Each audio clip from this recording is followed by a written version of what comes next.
Good afternoon, everyone. Welcome to this Monday's Wealth Creation Show. Today, Jim, we've got a topic that you're going to love. It's the power of process. So something that we spoke about recently, and obviously the importance of processes and things as well. Yeah. Just in anything you do, whether it's professional, your personal life, your goals, your ambitions, your finding your purpose, to have a process to actually get there is so important. So that's what we're going to talk about today. And I think a lot of people will look at successful people in the world, people like maybe Steve Jobs, Serena Williams, and Miles Davis and things, and they've all got like GOAT status, which is greatest of all time if you don't know that. And people might wonder, how did they get to there? Is it just a one-off thing? Is it winning that one-off match, or bringing out that one tune or whatever? But it's not. They've obviously spent a lot of time building up what they do, from trying to get the right process and to scale their initial efforts, and then that leads to their reputable success. It's not just an overnight thing. I mean, I'm sure you've experienced the same thing in your own journey and your own success, Jim. Didn't just happen overnight. You had to do a lot of work and put a lot of processes in place. A lot of people actually think it is overnight, isn't it? Yeah. Probably a classic example is I think it'll be a revelation for a lot of people tomorrow night when I interview Cammy Barnes That'll be good. from Britain's Got Talent. Yeah. How all of a sudden in 2023 he's on Britain's Got Talent, and then he's on the Ovo stage, the Hydro, and then he's at Transmit headline the River stage, and then the next minute he's at he's selling out the Barrowlands in Glasgow with his own gig, and he's doing loads and loads of festival gigs as well. And when I spoke to him previously, it was like I've been in this for 20 years. Yeah. It's like, really? I was Red Hot Chili Peppers. I was with them. It's like, and I do remember him actually from the he was outstanding at the Tattoo. 2 or 3 years back at the Tattoo, he was really outstanding at what he did, and it'd be interesting to hear his journey and his story. And I bet you there's some sort of processes in there. And he's got a management team as well, as obviously. And that's the processes when you think about it. If you can't do it yourself, then get someone else that can do it to do it for you. But make sure you charge enough. I tell you what, I was in and I'm not going to say what coffee shop this morning, but they decided to, because I was just getting mint leaves in boiled water, not to charge me.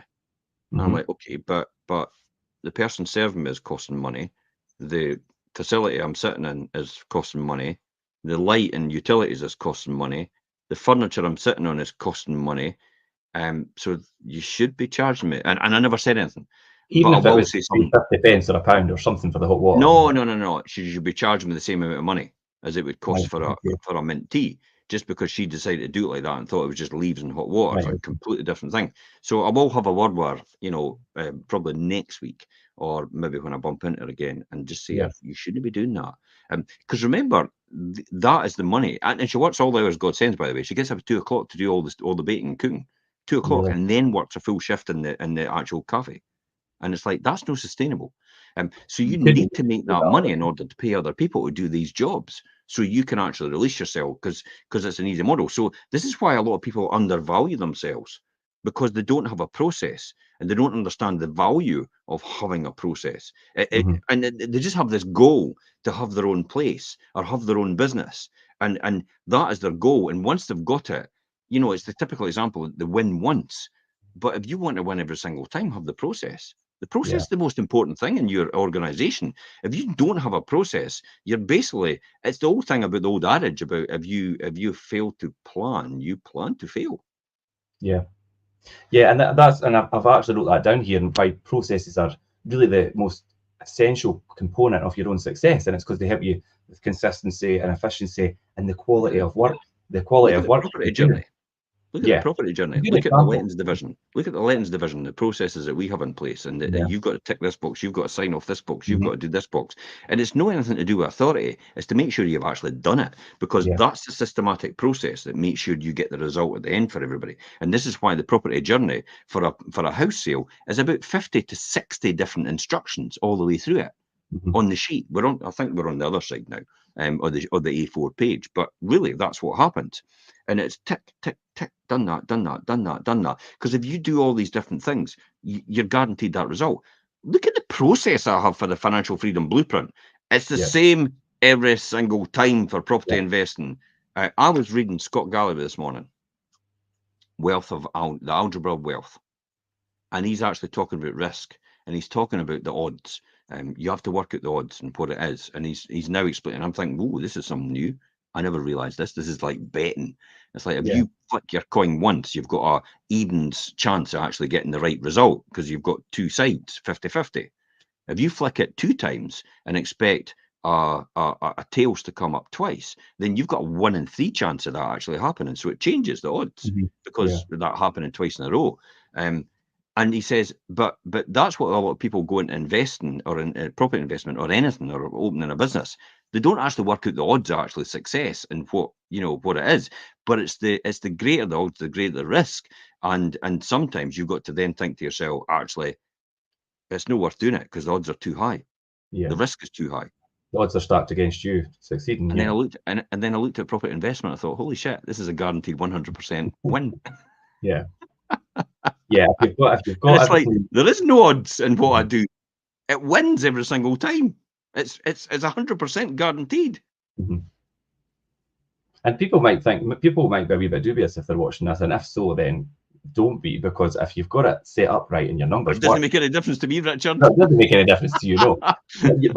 but you've proved that it does work. As long as you've got everything in place and you've got your numbers right, and you've thought about you've thought about the end goal and how you're going to get there and what the end goal is actually going to be, then, or the end result, should I say, then it's kind of risk averse. Well, I mean, at this point, everybody listening to this, we are 6 minutes 50 seconds in.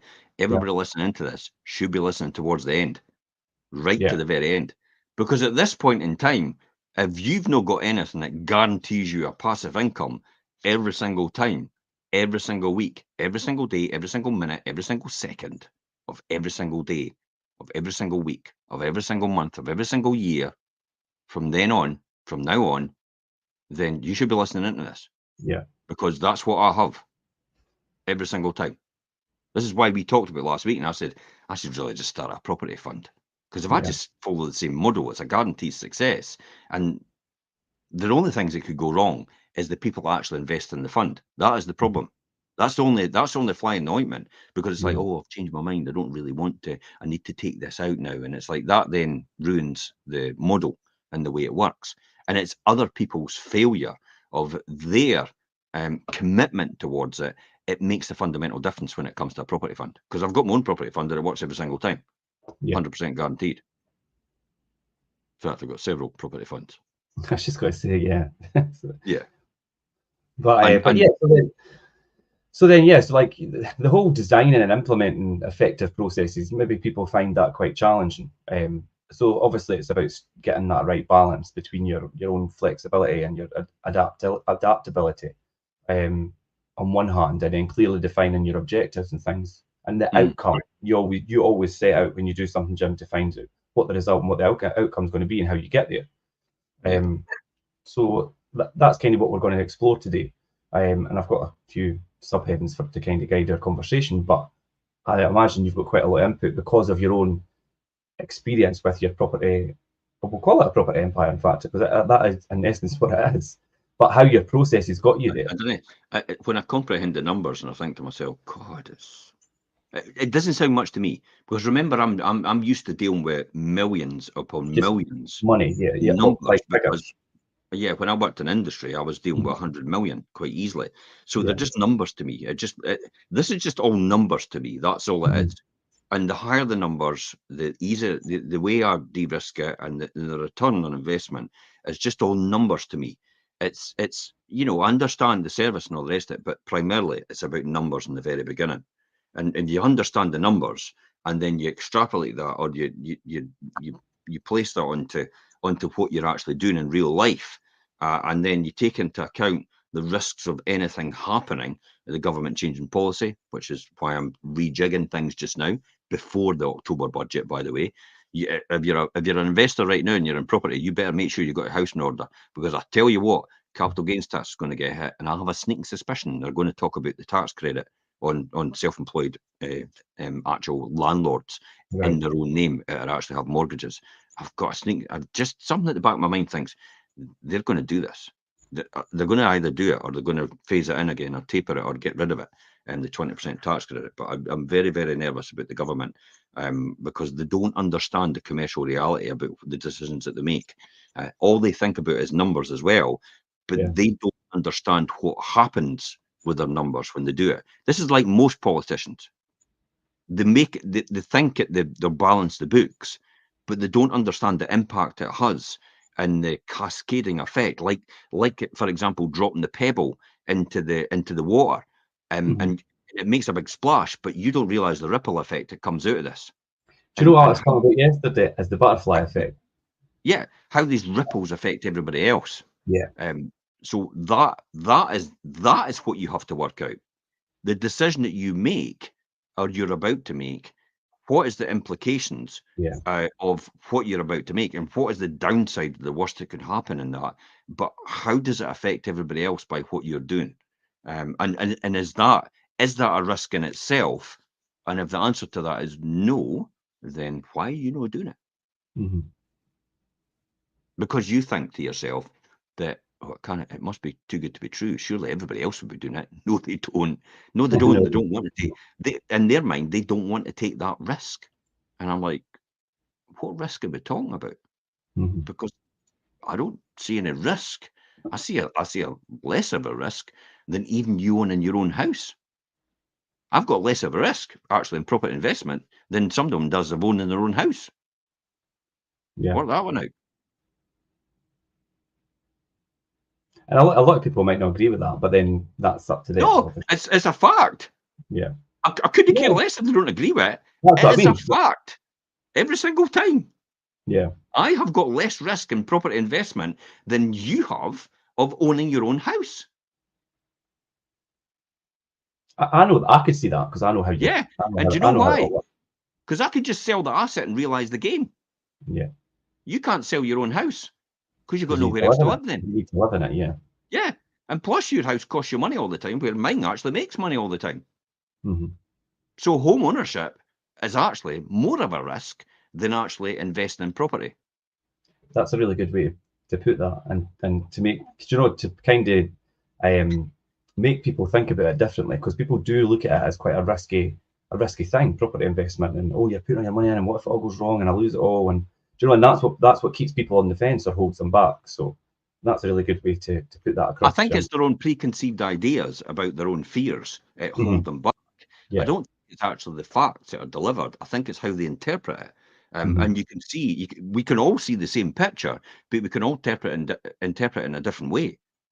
And this is what you have to overcome in your mind. You have to think outside of that now, and you have to think differently, and you have to view things in a different situation now in order to be able to move forward, or you'll be exactly where you are in the next 10 years by the thoughts that you have. Mm-hmm. They'll hold you back. And if your thoughts are just the same every single time and they never ever change, you'll just be where you are right now. It'll never change for you. This is why people get motivated. All of a sudden, it's like, oh, I need to do something because I need something else. Maslow's hierarchy of needs. Yeah. The need of self-actualization. I want to have a legacy. I want people to remember me. All these, that's how all these billionaires do things like this. It's like they want to be remembered. They want to leave something for everybody else, but they want to ultimately be remembered as a result. That's why they're doing it. But they have processes for that reason, because they can't do it all themselves. So they need people on board to do that, and then that's what the processes are for. So when you talk about the importance in the beginning, you're about to talk about the importance of clear objectives. You have to be pretty clear about what you're trying to achieve. Yeah, or if you've not got the clear objective, then and then have that definitive kind of objective or outcome that you want from something, then the process is you're going to start a process that's kind of aimless, if you want to say. Yeah. Let's talk about clear objectives that I had. Yeah. Clear objectives that I had. Ian talked about it this morning when I was having the discussion with him, and he says about, have you got a hospital insurance or medical insurance? I went, no, self-insured. Mm-hmm. It says if I have to pay 10 grand to do something, I'll just pay 10 grand. If I have to pay $500,000 to save my life, I'll pay $500,000. Mm-hmm. No board. To Doesn't life at make the any end of the day. difference. Yeah. Yeah. I mean, the likelihood of that happening, you having to pay $500,000 to do that, it's like, it's very unlikely. But I don't see the reason why I would need to be self-insured at this point in time. I mean, no, like medical insured, like Bupa or Yeah. something like that. There Not are like, obviously other alternatives, but I'm quite happy to take that risk. That's fine with me. I'm no particularly bothered. The money was never the objective. It was what the money was going to give me was the objective, and that's the natural course. So the self-insured route and being able to do what I need to do and having the money and to do that and the lifestyle that would come with it is what I did it for. So the importance of clear objective in the beginning was always that, and the other objective was never have anybody be able to control my income. And mm-hmm. so it was all me. And the very fact as well is never have anybody be able to tell me what I should be saying. In other words, a mouthpiece for a political organisation. In other words, no, you can't say that because you're now a member of a certain party. It's like, no, you can't say this and you can't say that and you must do this and you must do that, even though it goes against my grain.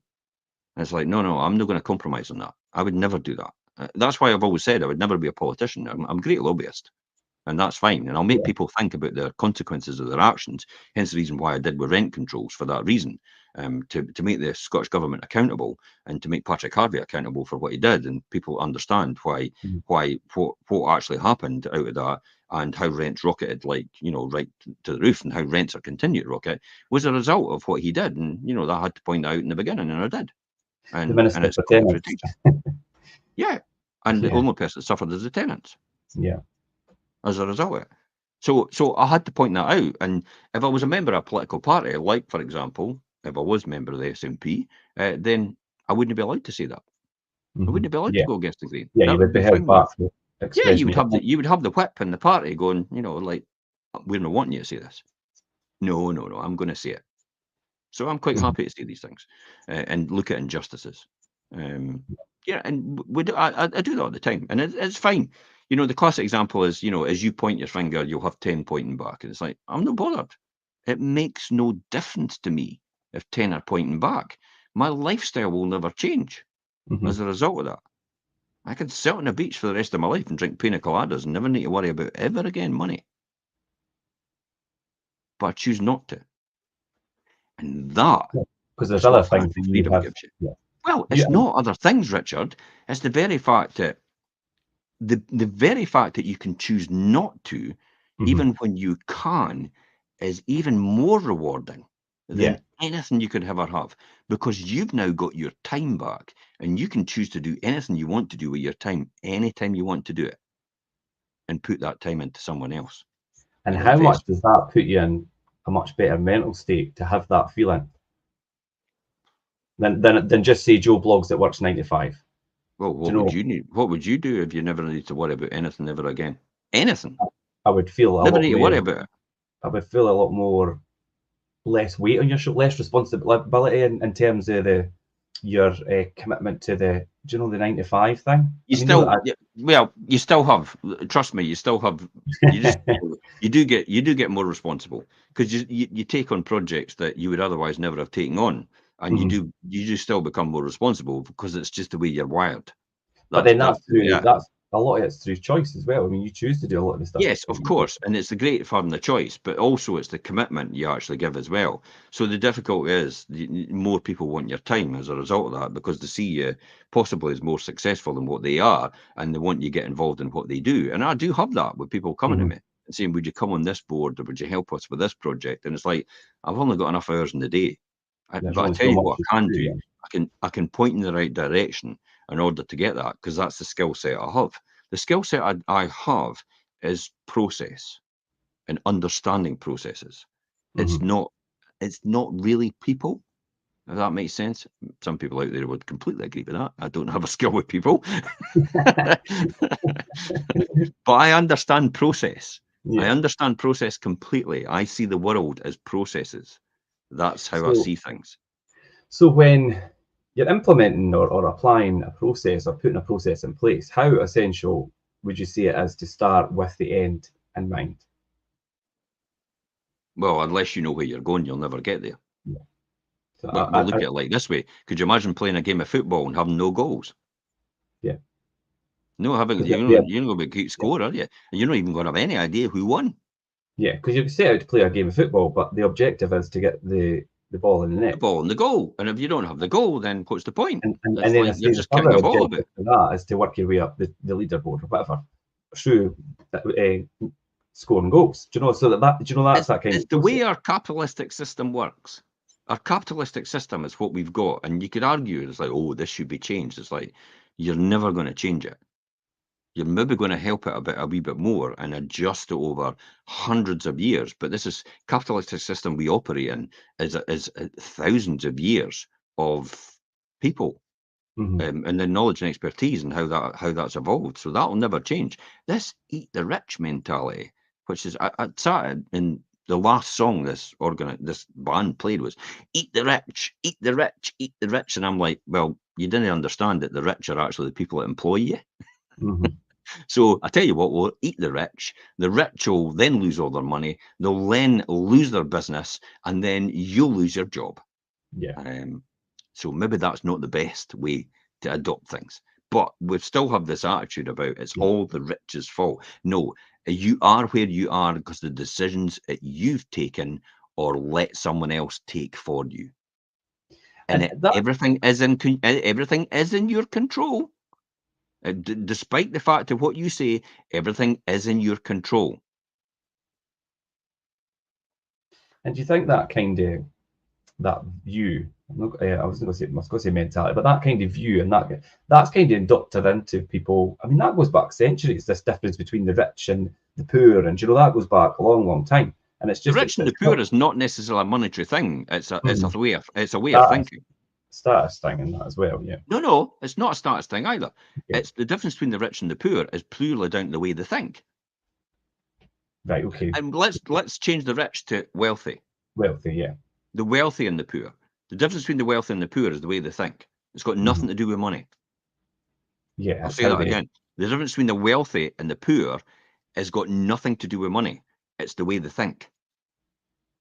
You could drop everybody. You can give everybody £1 million and drop 20 people with £1 million on a desert island. And I'll guarantee you the people who are wealthy in the first place will have all the money by 20 years. Or maybe even 10 years, or maybe earlier than that. Because the people that are the wealthy understand how to think in order to operate systems and processes like we've got here and build businesses as a result in order to acquire all the wealth of the people that are poor up here. Do you know that's because the people that are poor are consumers. The people that are wealthy are producers. Yeah. And it's funny you say about like a desert island. I told you the other day I was rewatching Lost because I never finished it, and it's funny how you could see the display on it, how people fall into their roles and who's the leaders and who's the followers and who's to do. And it's like, and as this program goes on, how it changes into those kind of levels of hierarchy. Of course, that's the structure of how we operate in our society. It'll never be any different. We can't all be equal. There is other people that have talents, just the way they are, and just the way they've been developed, maybe just the way they've been born, and they have talents way beyond everybody else. And these are the people that are natural leaders in that area. That's okay. That's fine with that. Embrace it. Use it to your advantage. Richard Branson did that. Richard Branson never even knew what a profit and loss account was about 5 or 6 years ago. Yeah. One of these guys had to go, Richard, do you know what a profit and loss is? No, I don't. Well, let me just take you outside and show you what it is. See all these fishes in the sea? See that big sea? That's all the customers that you've got, and all these fishes are the customers. See your net? That's your business. That's your sales. Your net. You throw it into the sea. You get a certain amount of customers, and then you make money. See the cost, where the cost is actually the boat and the net and everything you pay for, and that's what you take away off the sales that you get from the fishes that you get. And see the fishes that you've got left. That's your profit. That's your profit. Right, I get it now. Yeah, okay, I get it now. And that's it. That's Richard Branson's, understanding of financial management. Yeah, that's it in a nutshell. And yet, he's a billionaire. He's got his own private island, and he's not exploited anybody. He's probably the nicest guy anybody ever knows in business. I don't think there's anybody anywhere in the world has ever said a bad word about Richard Branson. Mm-hmm. I've never heard tell any. you? I've never heard any bad press or anything about him. What does that tell you? What does that tell you straight away? You know, everybody likes the guy. It's like, but he has no. But then he had to be that person in order to be able to build what he had, because he never had any other skills. The skills that he's got is with people. He doesn't think like me. He's not got process. He doesn't see the world as processes. He sees the world as people that can help him achieve his goal. So he becomes a people person. Yeah, and really good at that face-to-face and interpersonal relationships and things as well. Some people, and that's his skill. Because he identifies his goals, and then he gets the people on board that are good at getting these goals in order to play that side. Just like building a successful football team, as an analogy. Yeah. You know who your striker's going to be. You know who that person's going to be. You know that person. You know where these people are going to play. You know one of them is like, they're a lone wolf. They get chucked. And then you think to yourself, everybody goes, are you nuts? This guy or girl knows exactly what they're doing, but they ain't a team player. But they're not a team player. They're a lone wolf. So that is not going to get me. That is not going to get me somebody that follows my process in order to get the results I want. That's the key. Yeah. And processes are how you get rich slowly, but how you build wealth over long term. And how a company becomes extremely wealthy and valuable is because of the processes that have actually it's adopted into it, and the clear objectives the company's after. Tesla, Tesla was, think about every single business. They've started as nothing. They started as nothing. Nothing ground up, yeah. So how the hell did they get there? Systems and processes. Yeah. And then having the right people to actually follow these systems and processes. I really mean it. Follow these systems and processes. Most of the losses that a company makes is because people do not follow the systems and processes. So I know that firsthand. I've watched people deviate the processes that are in place and how it could have a knock-on effect and change things that were already well-oiled and working the way they were. So this is quite interesting. Like the next bit I've put in here, how you might react to this. So I've put in the benefits of flexibility, and obviously clear objectives, crucial, important part. But what's your opinion on building some flexibility into processes? Because obviously everything doesn't always go the same way, and some situations are different. So here's classic examples about flexibility, how it applies to us. And I was actually listening to a podcast the other day. We've talked about this anyway, Richard, about giving people, not actually just saying to people, it's like, just take your holidays when you want, but you'll know, and take your holidays when you want. Not really bothered how many holidays you take, but you're responsible for making sure your job's done, and not just leaving it to someone else. Now that's the most important thing you could ever give anybody is trust. I've begun to realize that over time, and actually trusting them. It's like, why would you hire someone and say they're the best person for the job, and then put a budget on their expenses, and then say, by the way, don't go a penny over that? What, do you not trust me? I would spend I'd spend the right amount. It's like, I'm not here to rip you off. But that's what happens. I mean, I spoke to Ian this morning. It's like he got hauled aside for 50 pence over his budget. Really? Well, I would be announcing straight away that I'm just leaving. That's it. Yeah. Bye-bye. But most people can't do that, whereas I could. And that was the great thing I loved about working in industry, because I was at a point where I could just walk away anytime I wanted to. Because my side hustle, which was really a lot more income coming in than what I was doing as a financial controller and financial director in industry, my side hustle was making more money than that in a part-time job. And it's like, I was just saying to myself, well, I love doing what I do, and I'll just keep doing it. And it served my purpose until a point came where I was like, no, I don't like this anymore. I don't like the way you're treating me. I'm off. Oh, but you have to. No, I don't. Bye. See ya. I did do that at one point with someone, the financial director at Beaufort. I basically said, this isn't on, and I had a start conversation with him over a weekend, and I just said, well, if it's going to be like this, and you're not gonna fall into place with me, I will not be in on Monday morning. You can't do that. You want to bet? Watch me. Yeah. And that kind of was it. And that reinforces as well that your drive to have that your own independent success, where Of course it is. you don't have to answer to anybody like that. Yeah. Beaufort doesn't exist anymore, by the way.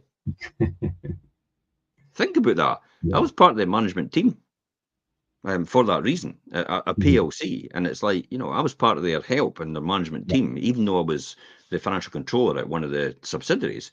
But we were instrumental in having meetings every now and again at head office and Leeds, and coming up with, you know, the formulation of the way forward as part of the core group of what we had. The Beaufort ceramics one was all about, you know, the hive, about the bees and how they all got together and how they all worked it out. And this is what we were. We were part of that hive, and helping each other out and being collaborative in each occasion. But when your leader turns and it's like, no, I'm not having that. No, I'm not having that. And for me personally, it's like, I was, you know, if I'm not needed anywhere, I'll just leave. You don't need me anymore. That's how I've always thought. I've Yeah. always thought that, Richard. Once you've Because kind of fulfilled your yeah, purpose. and it wasn't anything to do with that. It's like, I didn't want to be sitting here doing the same thing day out and day out when I literally, and it's no disrespect to anybody else, a trained monkey could do it. Because that's what I used to do, systems and processes. That's what I used to do everything I came in. So every job I came into, I just stripped it down to the bare, and I started to basically build systems and processes in my job function, and I made it systematized so anybody could do it. You don't need me at this cost anymore to be able to do this job anymore, because it's now so efficient. So I took 5 days and I put it into 2.5 days worth of work.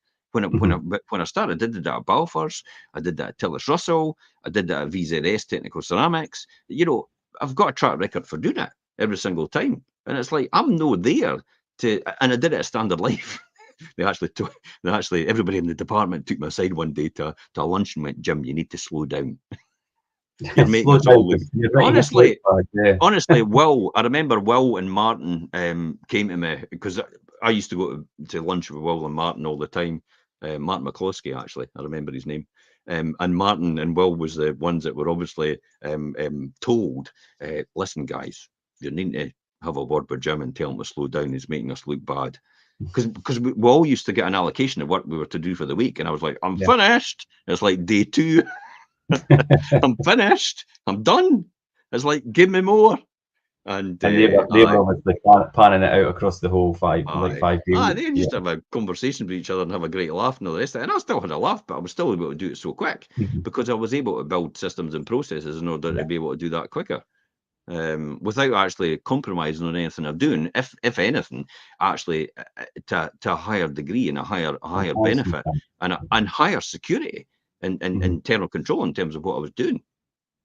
So that told me anything. I now realise I have a real good skill in this, and if I'd realised earlier on, then I probably would have been running. Well, probably would have been like a major consultancy organisation, and billions of turnover in terms of what we were doing. But these are things that happen, and it's all relative at the end of the day. I mean, how much money do you need? There's only so much money you can make, and the rest is just for show. And I'm certainly not a show person. I can't be bored with Ferraris and Lamborghinis and all the rest of it. It's like, I love real estate. But I love real estate makes you money and gives you a really good high return on it. And I love businesses that actually give you a high return as well. I learned that from VZS Technical Ceramics, because Laurie Hoskinson and John Sellers was the managing director and the sales director when they sold it out to Beaufort. But they sold it for 4 million, and they took it over as a loss-making company from Coor Ceramics, and they sold it for 4 million. Robert Figgis was the financial director at the time. He went on doing a sabbatical. He basically walked all the way from the bottom of Africa to the top of Africa. That was his sabbatical. He took time off and just walked about as a tramp, so he wouldn't get, obviously, well, he would have to, because then if everybody saw you were a Westerner, they would basically capture you, hold you to ransom or kill you. So he walked about like a tramp from the bottom of Africa to the top of Africa, because that was his objective about what he wanted to do. So he took his money and ran. Whereas Beaufort got a hold of it and they gave them shares, and then stupidly they actually kept their shares and never sold them off and lost all their money again. Eek. Yeah. But because it was reliant on everybody else's systems after that. It went from VZS Technical Ceramics to then Seago and then Wade And then, there was another one, I can't remember what they were called, but they all joined in, and then it started to influence his income, their income. And it's like, oh my God, as soon as you get people outside, this is the systems and processes, you're now losing control about what's happening here. Yeah, that's what I was going to say. Like, you gave some really good examples there where systems and processes are so important, and when they're in place, to follow them to the T, basically. But then obviously, and from personal experience as well, obviously running a team and having a team, do you know, it is good. And this is kind of rounding back to flexibility. Do you know, if you've got competent and trustworthy, if you know me, Richard, and yeah, I am not flexible. It's very, very difficult. It's like I have got a metal ruler. There is no flexibility in this metal ruler, and that is literally like me. I am now having to learn to be like this. yeah, and that's and now I'm beginning to realize. But you know how I'm learning that? Because I'm reading the right books and I'm listening to the right people. The CEO, the former CEO of Netflix. Scott Galloway. It's like run loads and loads of businesses, like multi-million-pound businesses, and built them, and also failed it. It's failed dramatically at some of these businesses. Red Letter was one of them, and so I'm learning from all these people, but I'm beginning to be flexible. But you know what you've seen this happening. yeah. In But what I was terms of going to what say we're about doing. flexibility, I think, especially when you've got a team and you've got processes in place, and like we were talking about, do you know, if you've got competent and trustworthy team members, do you know, it's good to allow them to kind of use their critical thinking and maybe Just let them do their job. implement. But then if they want to start implementing changes and things, they might be for the good. But you need to properly review that, and don't let just people have free Yeah. rein to change your processes, because There's then it can be one quite. thing that there's one thing that you don't let them do without reviewing it. It's changing a system or a Change process. that. Yes, that's and I've Making learned that. making day-to-day decisions, it's easy to do that, and Yeah, giving them a autonomy to make their own decisions about their definitely. holidays, about what training they need, and stuff like that, and collaboration is definitely the way forward in terms of doing things. So the unlimited holidays option is a real, probably a good winner for me. And eventually becoming part of the company is another winner for me as well. Definitely, eventually having an investment in the company overall. I think that's how you attract a collaborative environment, and people that actually want to win, but want to It's win the together. rising tide lifts all ships, because you're all in it together. Of course it is. Yes, But definitely. the flexibility is key here, and understanding. And as I said, I'm quite rigid in my thinking. It's like, and I'm quite analog, black or white in terms of how I do things.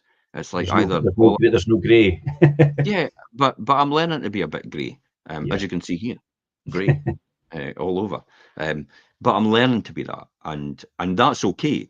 But that's a journey I had to go on. Whereas other people are like, why do you not see the world like that? It's like, because I see the world in bloody systems and processes. Yeah. I just can't help it. It's just how I see things. As soon as I walk in the door, I feel I have to sort something because it's no working right in somebody's system. And But yeah, it's like part of the I right did that in a week about 4 or 5 times. 5 times in a week, I was like telling people, it's like, "Have you changed this?" And I was like, "What's it got to do with me?" It's like, just leave them alone and let them get on with it. Yeah, but I mean, a part of getting on the right path is to identify something like that. And you obviously identified, I'm totally process and system driven, and I'm black or white, and maybe I need to just be bending me, but be a bit more flexible in certain areas, which is fine. So yeah, flexibility definitely, it needs to be there, just obviously in the right circumstances. And I think when you're working with a team, keep an eye on things, and don't let things get changed without the proper Yeah. audit. It's also empowering people to make decisions on the spot. That's where flexibility comes from. It's like you don't know the circumstances. You go in with an agenda, what you need to achieve, but if some of the elements change, or the things change in that, and the dynamics change in that meeting, for example, the other person has to be pretty flexible in how they're doing things. It's like, for example, sitting somebody about talking to sell their house. It's like sometimes you can have people say, "No, I don't really want to do it like this, and don't want to do it." Now, I'll be honest. It's like, why have you got me out if you know what to do? It's like, it's pretty obvious what we do is video. Yeah. But you don't want video. It's like, why am I sitting here? Because it's obvious we do video. Um, so I've had that a couple of times, and then they've realised it's like, well, you're absolutely right. The video is the right option. Hey, hello, McFly. I know it's the right option. I've been doing it for years. I understand how it works, and I clearly know it gets a better result. And I've got proof and facts and to actually prove that beyond a shadow of a doubt. There's no doubt about it. Video walkthrough is the way forward for everything. And Hmm. in terms of property sales and property lettings as well, this is Yeah. what people want to see. So that's why you have to be flexible in terms of how you want to do things as well. Some people I really want to do the viewings myself. Okay, you could get caught up in that and say, no, we should be doing them because I know it gets a better result because Yeah. we can take people on the journey and take them down the path and get the result we want. So that's why you have to be flexible in your approach. But even if you're flexible in your approach, you could always say no. You could always just say, like, let me have a think about it and then go back and say, no, I don't think this is for me. And that's why I've turned away, £1 million listing before. It's Hmm. like, that's a good commission. That's probably about 15 grand commission. I ain't doing it. Nope, not doing it. But because I know that gets the right result. Yeah. I know I'm going to get the result. I mean, that property is still probably on the market right now. I think it is And actually. the thing is, if you weren't able to do what you know works, if you were going to be restricted by doing that, you're not going to get the result that you and follow through as you would like to. So you're not going to do it.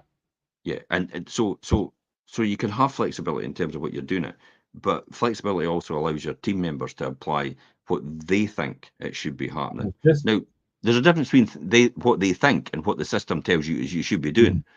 So the system tells you should be doing it. And there is a bit of flexibility. I've learned in the past because here's a classic example. The drawing for a refit on a school. Mhm. I'll give you examples of what's happened in the past with us. The subcontractor gets to do the first fix on the classroom. He comes up with the drawing. He gets the drawing. The drawing's then given to him, and he then comes back, and then you come back and he goes, "That's me finished the job." And you go, "But you've done the classroom back to front. It's no." Uh, what the drawing says. Shit, the drawing's wrong. It's back to front. Yeah. So the mistake's been made. But imagine this is because it's prescribed. It's like, no, that's what you've got to do. You've got to do what we tell you. Hmm. Now, if the contractor had been given the flexibility in this, the contractor would have gone, It'll be this is better the other way wrong. around. Yeah. This is wrong. But I think the contractor deliberately did that for two reasons. One, they'll get to do it again, and it'll be even better for them because they'll get two fees out of this. Hmm. And two, I'm just going to prove my point because they're Yeah. telling me what I should be doing. So I'm going to give it to them, big style, Yeah. for that Uh, reason. So see how that you need to empower people with a bit of flexibility in terms of what they're doing, but have them to be trusting enough to be able to come back to you to say yeah. that I'm not very sure about that. You do that, Richard, don't you? Yeah. That's what I was going to round up with about flexibility, and you were talking about giving people the autonomy, and then do you know what, having people that are confident enough to make decisions in your absence. I mean, you Well, started off like how many times now have I come back to you and said, "Oh, you shouldn't have done that" when you've made a decision to? I haven't, have I? no, because No, I know, and 9 times out but of 10, well, how many times have you come to me and actually says, "This is a big bill. It's like I want to get your thoughts on this first," mhm, and then and we did that recently the other we did week that just about a last week. Yeah. 20,000 refit, and Hmm. I was like, no, I would, yeah, you're right to come to me. You're right, Hmm. definitely to come to me. I think there's a lot of fat in this bill or this quote. I Hmm. think you should maybe take advice. I think you should maybe get another contractor out on the exact same spec and see Yeah. what they say. And But I've, go and I've, back to that other yeah. contractor and ask them to break that down, more or less a clerk of works showing what they're exactly doing and what they're Mhm. exactly giving for £20,000. Because I've got a sneaking suspicion they just got £17,500 and thought I could just round up to 20. Yeah, and I've been on site now, and I've also got another comparison quote and everything coming in. So we'll see how that all pans out. But that's a prime example of that was all stuff that you used to do, and now I do that, and I've got Yeah. a team as well, and a lot of stuff that I used to do, they do. Do you know? And it's giving people that responsibility and the, like you say, the autonomy to start making decisions that so nothing It revolves also, just around you. just to finish off, it also helps team members understand the value. You've written this down here actually, Yeah. with each individual step and has to the ultimate outcome, which Hmm. is important. That's what it and what their contribution is to that by having that flexibility, but also by having that process. And this means that every single detail may not need to be documented as well as a result of that, because of the flexibility involved in it. Yeah. But the key here is, how do you measure that? Yeah, measuring your success. And I mean, it's one, when you have processes and things in place, it is essential. And I've wrote down here to continually monitor your success. Maybe not continually, but I think periodically to take a step back and think, right, where am I in this journey and my own finding my own establishing my purpose and success and things. I mean, you spent a lot of time originally at the start of your journey, Jim, where you didn't do that, and then all of a sudden you were like, God, I'm here. Didn't realise I was here. Yeah. Do you think it's important still to do the periodic thing, or just to crack on? I measure it all the time. Yeah. I've got the bank on my app. I've got them on my phone, so I could get access to that straight away. Just see what's coming through. Gives me a real good indication. That's all I'm looking at. I'm just looking at the top key indicators for me. Cash flow, which is probably the lifeblood of any business. Cash flow. You need it to do everything. You could have like borrowing. You could have a high net worth company, but if you've not got cash flow, you've lost your blood and your body is now dead. That's it. Your business is gone. That's it. That's how a lot of businesses fail, even though they're very, very successful and profitable, because they don't have the cash flow for it. So you have to have these metrics in place and these KPIs, the key performance indicators in place in order to measure your result. Willie McCall at ESA Macintosh used to say it to me every single time. He says, I couldn't care less what happens in between, Jim, as long as the cost per hour or we're doing is £25 an hour or below. He says, I know definitely we're making money. As long as that'll be when it has main KPI. Yeah. As long as that labour cost per hour is £25 or below, I couldn't care less how we get to it. And I'm like, oh, wow. And that was a real good insight into seeing how a managing director thought. Willie McCall was really good at what he did. He was a bit intense as well. We had a bit of clash now and again. It's like, because I'm a systems and processes person. He's like, I couldn't give a shit. It's like, as long as that number's right, I couldn't care less how we get to it. And I'm like, no, it has to be like this. But that was my early days, years and years ago. So I've learned a lot over the years. That's where you see, like, obviously you're talking about MDs and directors and things, is they could get caught up sometimes too much in the detail and the day-to-day stuff, when really, as long as their main KPIs are performing, then the business will keep running. And do you know why they get caught up in the detail? They get caught up in the detail because it's all going horribly wrong. And then they start to get caught up in the detail because they start focusing on the detail in order to blame someone else for their misgivings. Whereas they should be then going back to not where do we go where it's gone wrong, and how do we blame someone for it. It's like no, let's just see how we can sort that situation, but more importantly, let's see how we can increase the sales to accommodate for that. Yeah, again, coming back to this whole thing, it's like if you keep looking at costs and cutting costs all the time, you're going down the Swanee.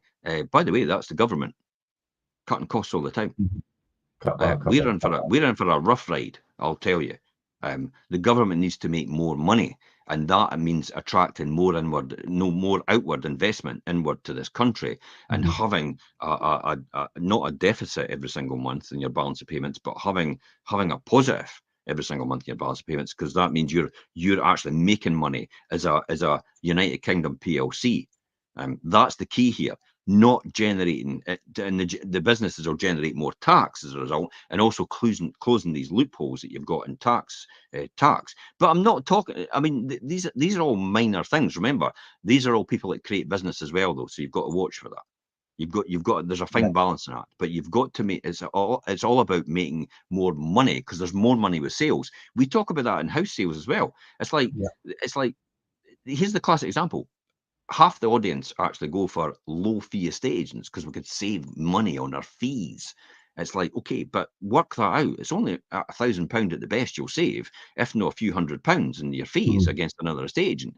But what you should be looking at, really, the other 50% are no daft. They go, well, the end result is actually thousands more, because another 2% saved at the beginning is 2% of maybe £2,000, which is £400.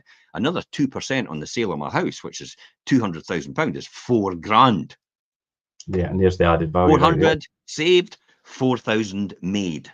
Which one should you be focusing on? 4,000 made. Yeah.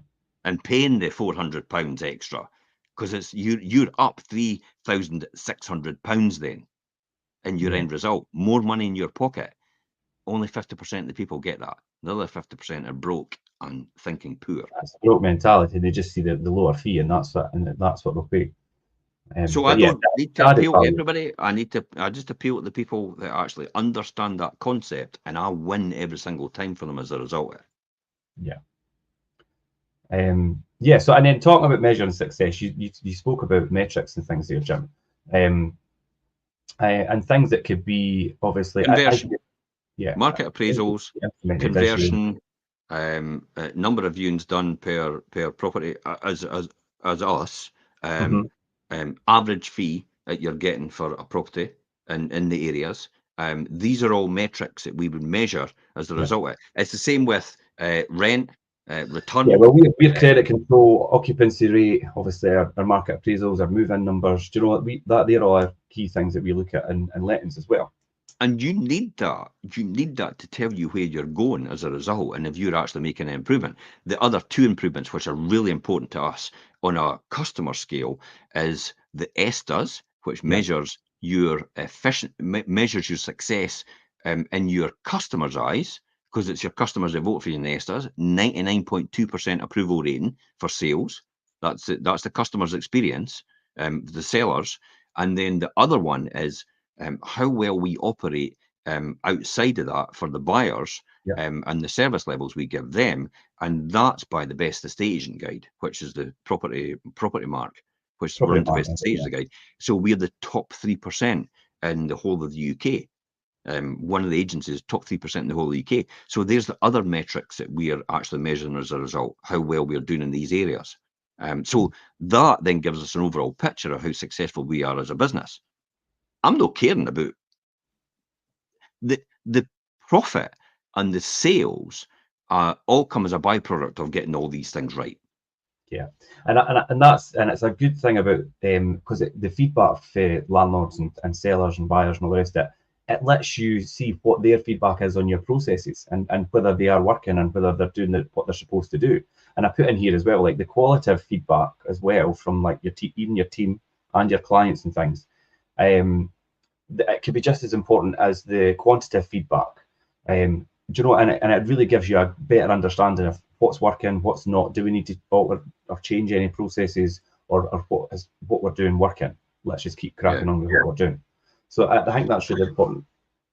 So this is where it comes back to about the ESTAs and the Estate Agents Guide, the Best Estate Agents Guide. It's run every year. This is the never stop improving.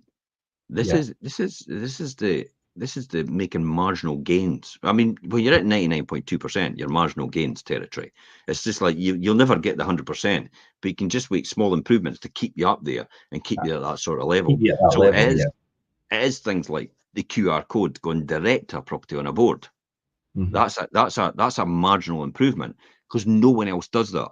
Everybody puts QR codes on a board, but it doesn't go straight to your property. It goes to a homepage or it goes to a list of other properties, including yours, for everybody else in that area. And I know that because I've tested everybody else's QR codes. So I know we are way above everybody else in terms of doing that. And the benefit out of that for us is we then get that access to the analytics because people click on that property and we're able to retarget people with video advertising campaigns on social media channels and also in your apps and stuff like that. That's how they all appear. And then into the newspaper websites as well, where we're getting the Times, Sunday Times, and the Telegraph, and people's analytics are then analysed, and we're able to retarget people like that when they go on to read their news, not as a portal. So the newspaper websites aren't portals, but we've got advertising campaigns that run right alongside when people are reading that news. Now, for a property in East Neuk or St Andrews or Cooper or North East Fife, who do you think the best buyer is going to be? Who's going to pay the most money? It's going to be somebody in Glasgow, Edinburgh. It's going to be a high aspirational. It's going to be a high earner, and somebody that possibly doesn't have enough time, but they've got loads of money, and who can't afford the time to look. So we're able to retarget them that way. That's the type of person that pays the most money for your property, and that's where the never stop improving comes from. Why we're trained every single week. We've had Stephen Brown train us every single week for how many years? 3 or 4? Yeah, it was about 2.5, but yeah, well, yeah. And I will never compromise on that because it's like a coach in the Olympics training your athlete every single week and what they're doing. Even though it's the basics every single week, they get better at the basics every single time. And that then compounds over a period of time way beyond everybody else. And do you know what I had as the last topic for the lettings training thing? It was just going through that process of people having the confidence and the decision-making process in their own right, rather than everything all evolving around me or other certain members of the team. Do you know, people having the knowledge, equipped with the knowledge and the confidence to make decisions rather than let things wait till further in the line when they could be working on something else. So that was what our training was about. Absolutely, absolutely. So, And I know you might be able to do it the best yourself, but the reality is you can't be everywhere at all these points in time. Therefore, you have to compromise sometimes on that level of standard in order to get another person to take that function over, so you can delegate it to them. So it's exactly what I've said before. If for example, look at Jobs. Jobs was never any good at programming, really. He was a programmer at Wozniak when they started Apple, and they both came from Atari at that time.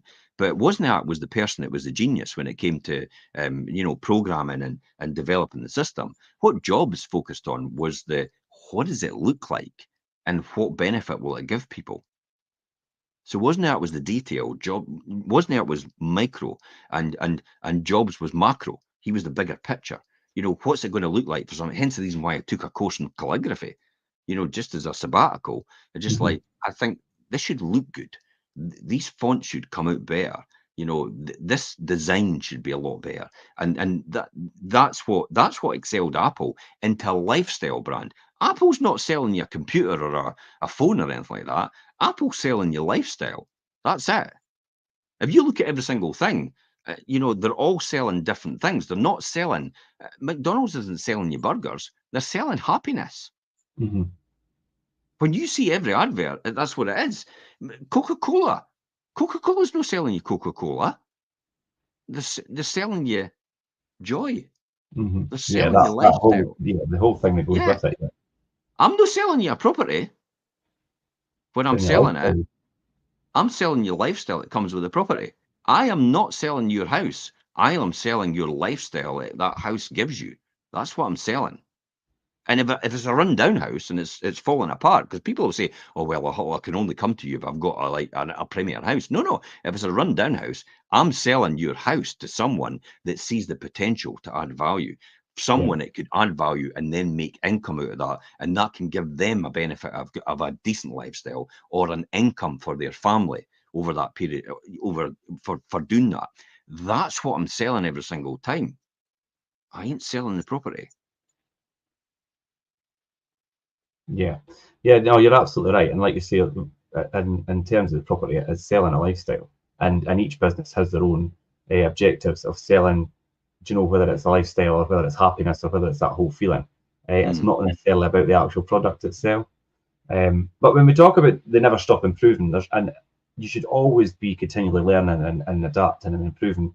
But in relation to your processes, obviously, it's important to maybe make changes and change maybe some steps along the way if you feel that they're going to be for the better good of your business or obtaining your goals or objectives. But I think it shouldn't have a constant change on your processes. You should only ever maybe change your processes once in a blue moon, or maybe not at all. They might not need to be. It doesn't mean you should always be looking for ways to change things up and change your process if it already there's works. something wrong. Let's have a clear out and change the whole process. No. You'll probably want to tweak the process. Yeah. Let's take Netflix processes. Look, we'll come back to it was never possible with cassette tapes, because that was never possible because the cost. CDs came along, and do you know how Netflix overpowered Blockbuster? Blockbuster was huge. Blockbuster actually called Netflix in for a meeting to possibly buy Netflix. And when Netflix turned around and says to them, "Well, probably how much are we in debt? Okay, 50 million." 50 million it would be, and everybody in the boardroom basically had to hold their laughing at Blockbuster. Probably people, and they went away. They went away with their tail between their legs at that time. But what they didn't realise at Blockbuster, Blockbuster's weakness was the late fee returns. And what Netflix did was, not going to cost you anything. If you return it late, it doesn't matter. We're no bothered. That's okay. Now they're going to return it because they want a new CD and a new DVD, a new film, won't they? And then the subscription service as well. It's like you don't pay as you go. We want your subscription. And subscription businesses are great because subscription businesses guarantee income all the time. Why do you think Yeah. property management is fantastic? Because property management and managing property is a cash-based business. You Yeah. collect the money from the landlord, from the tenant, and then you get paid when the landlord gets paid as well. It's cash-based completely. Yeah. You're not then billing the landlord. You're actually getting the money and then passing it on, the difference, once you've deducted your fees. That's why it's a good business to be in. And it's the same with house sales as well. Once a person's house is sold, they get their money, you get your money. Job done. Yeah. I like that. I love that. There's no like we're going to bill you later or anything like that. It's that's how it's done. It's a reward for effort business. So that's why I love it so much. In terms of doing it. But yes, never stop improving. The person that never stops improving will be significantly further forward in their journey and whatever it is they're trying to achieve in the next 5, 10, 15, 20 years.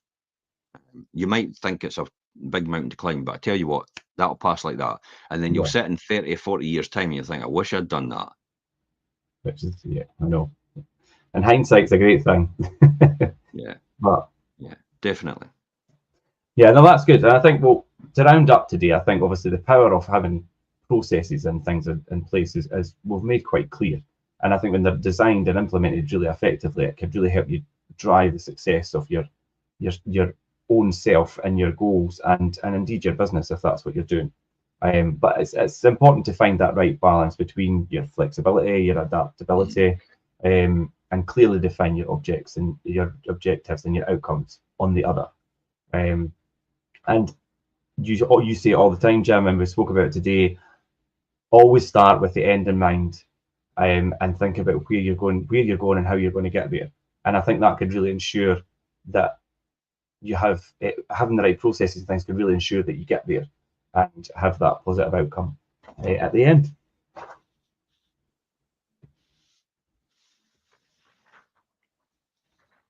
And that's where I think we'll leave it today. Yeah, perfect. Okay.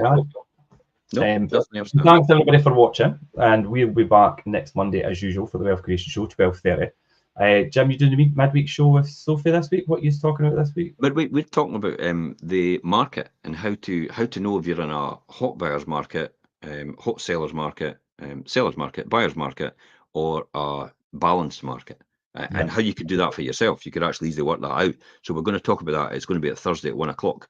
I think that's really important at this point in time because even though interest rates have dropped, I think potentially with the wage negotiations going on and the strikes that are going on right now, I think I mean, let's be honest, this government that we've got in power now has not got a track record of successful wage negotiations.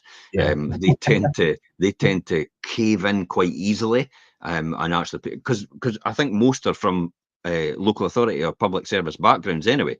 So there's maybe a sympathy towards that sort of. So they tend to cave in quite easily. So if inflation's sitting at 2% and you're giving someone 11%, then you know the recipe for disaster's coming, don't you? Because as soon as somebody gets 9% more than what everything's going down, you're giving them more money. Yeah, they probably deserve it, but you're giving more money to them. Therefore, they're going to spend more money. Therefore, that pushes prices up because it's supply and demand. Yeah, that'll be a really interesting discussion then through the week. So if you want to catch that, you'll see Jim and Sophie Thursday, 1 o'clock Thursday. Yeah, 1 o'clock Thursday. Okay. Okay, that's great. Right, we will leave it there today, and we'll be back next Monday, 12:30. See you later. Bye for now.